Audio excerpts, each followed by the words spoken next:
नमस्ते दोस्तों, आपका स्वागत है मेरे YouTube चैनल हैप्पी ब्लॉग में। हम आज बात करेंगे एक धमाकेदार सीजी फिल्म के बारे में, जिसने अपने शानदार किरदार और अनोखी कहानी से सबका दिल जीत लिया है।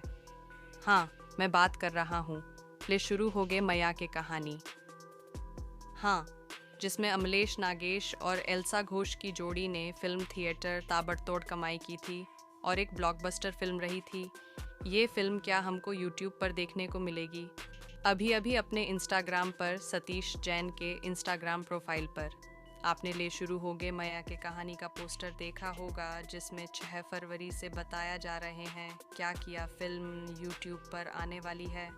तो दोस्तों, आपको बता दो, यह YouTube पर ना आकर फिर से एक बार आपको छत्तीसगढ़ के पर्दे पर नजर आएंगे, जिसमें फिर से अमलेश नागेश और एल्सा घोष की जोड़ी आपको नजर आएगी और फिर से दोबारा फिल्म रिलीज होगी। तो दोस्तों, पहले बात, ये फिल्म बहुत ही शानदार फिल्म है जो 100 दिन तक छत्तीसगढ़ी पर्दे में दिखे थे। तो ये YouTube पर ना आकर 6 फरवरी को आपके छत्तीसगढ़ी सिनेमा घर में देखने को मिलेगी। तो आप मुझे कमेंट में बताएं, क्या इस फिल्म को दोबारा देखने जाएंगे?